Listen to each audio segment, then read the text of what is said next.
OK, time for my topic. A sex-obsessed movie titan who exploited his power to sexually harass female actors. Not Harvey Weinstein, but Alfred Hitchcock. His leading lady, Tippi Hedren, is now one of the latest Hollywood women to speak out about the culture of silence and abuse in the film industry. It stretches back decades. Since then, the content of film and TV dramas has only become more and more sexually violent. Graphic rape, abuse, and violence against women has become so normalised we barely notice it anymore. The toxic content we watch has become as normal to us as routine sexual harassment has become to those making it. That is no coincidence. The Harvey Weinsteins of this world control it, and as viewers, we lap it up. We claim it's progressive and liberating to women, but in reality, it's mostly just entertainment. We watch women being violated in much the same way as we watch sport. And until we acknowledge that we are complicit in normalising this misogyny, it will never change. We watch women being violated in much the same way as we watch sport. I can assure you I don't. I don't recognise any of those shows, but... You don't watch films where there are rape scenes... where there's lots of graphic sex. If they would appear to be pertinent to the plot. I remember that very, very powerful Jodie Foster movie where she's, I think, on a billiard table. It's horrific. Anyway, so obviously that is the whole key of the plot. But just a couple of things. Not that this makes it right.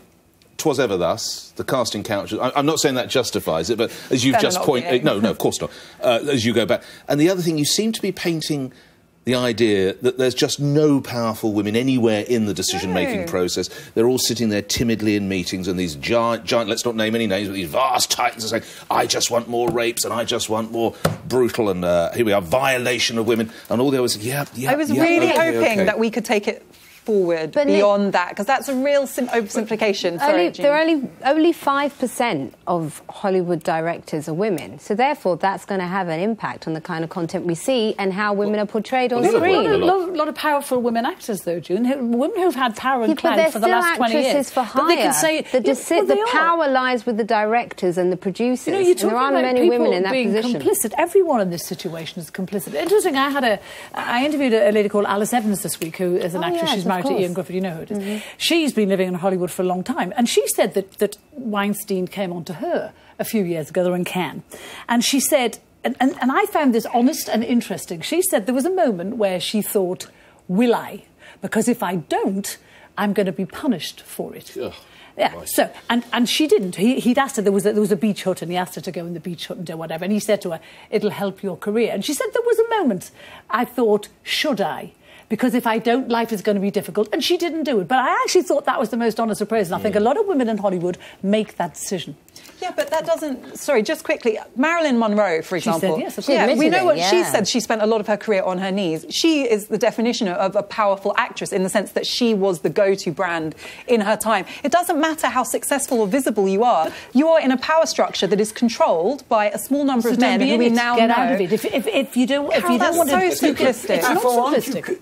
You're confusing two things, I think. I think, one, you're talking about the contents of television and film over the last decade or so with something that has gone on forever. Well, I'm not confusing them, I'm deliberately linking them. Yeah, I know, but I don't think you can necessarily link them. I mean, your argument, Mrs. Whitehouse would have been proud of your argument, back in the days when Mary Whitehouse... Every day I get called a prude. Yeah, Mary, people don't remember Mary Whitehouse. I remember her. Now, where I would agree with you is I think the danger of what's happened in both movies and television is that each year the boundary is pushed a bit more. Each year the boundary is pushed a bit more. Then it gets pushed a bit more. And you end up looking at it and saying, hang on, this wouldn't have been accepted. I mean, I live with a woman who won't watch any of that stuff. So it's never on our screen because she just, if it's violent, don't want it. And violence, I think, is both towards men and towards women, has become more extreme. I don't think there's any doubt about that. But I don't think that has anything to do with... It's about the normalisation is what I'm talking about. Yeah, but I don't think that's necessarily to do with... Because it wasn't there. That sort of violence wasn't there 30 years ago when it was quite clear the casting couch was. It isn't just against women either. Films, by their very nature, are much more violent than they used to be. The violence often includes men. I can't watch the ones where people are getting slaughtered. I can't watch them. I agree. But Afua, don't you think the one refreshing thing out of all of this is because so many women are speaking out, particularly with the Me Too campaign, I do think it's going to change. At the end of the day, Hollywood is influenced by money.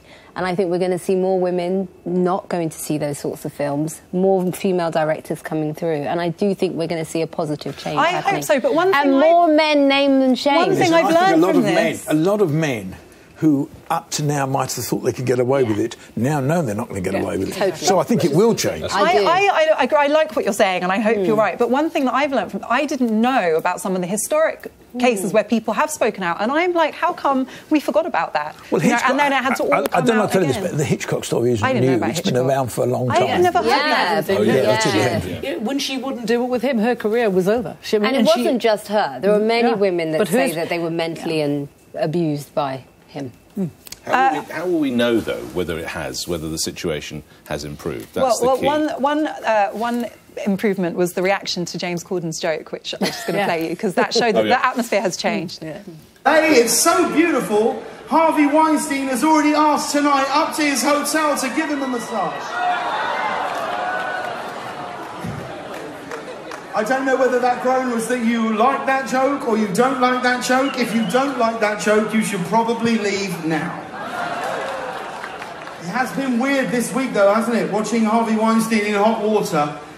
Ask any of the women who watched him take a bath. It's weird watching Harvey Weinstein in hot water. You just can't step away from the joke, can you? That joke, I suspect in 4 weeks' time would have been okay. Yes. The joke in the week he said it was not. Well, I hope I not. don't think it would be okay at all. Well, this is what he had to say back. He said, to be clear, sexual assault is no laughing matter. I was not trying to make light of Harvey's inexcusable behaviour, but to shame him, the abuser, not his victims. I'm truly sorry for anyone offended. That was never my intention.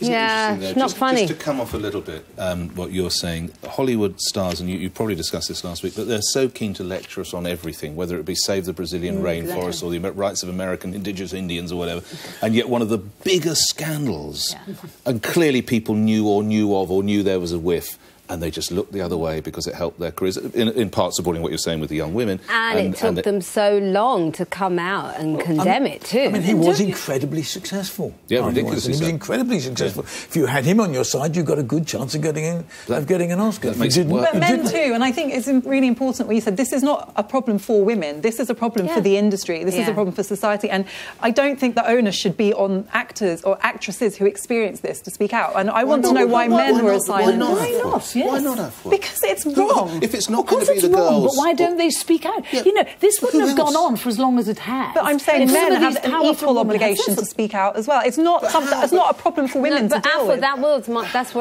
was my topic last week. Like, why have the men been so silent? I saw. But Karen, what you have to accept is this is about power, and so it means that all of us have to change the kind of content we consume. The minute, and it wasn't the actresses who blew the whistle. It was his brother. But the minute the ball started to roll, he's lost his power, and he would have lost his power 10 years ago if people had come out before and had this kind of avalanche of complaint before. The point is, it's the individual as opposed to a collective. Yeah. If one person had come out and said this, he'd have denied it and her career's gone. If 20 of them had come out, then you'd have got something. And that's what happened. I just want to bring it back to my topic, because I know you talked about this last week, but what I want to make this link that you're contesting, which is fair, but I stand by it. I'm not contesting. I'm saying you haven't got any evidence to demonstrate it. Well, there are two correlating trends. One is that rape and sexual violence become normalised, and one is that harassment has become routine. And I think hang on. that they're not separate harassment has probably always been routine. Well, it sounds like it's been getting worse and endemic. If you look at the actresses who've come forward, the scale of it. I was aware. I never knew. I mean, I've been in those sorts of positions in television. I had never seen harassment, but then I wouldn't, would I? Why would I have seen it or known about it? Well, when you're working your way up, you might have done. Not as a DG, but when you're working your way up... Did no one ever come to you and complain? No one ever tried to harass me. I can tell you. No, but any girls ever say... No, but Greg, as DG, did nobody complain to you? No. Really? You never had to deal with an issue related to that? Okay. And that was not a woman. Okay. Oh, really?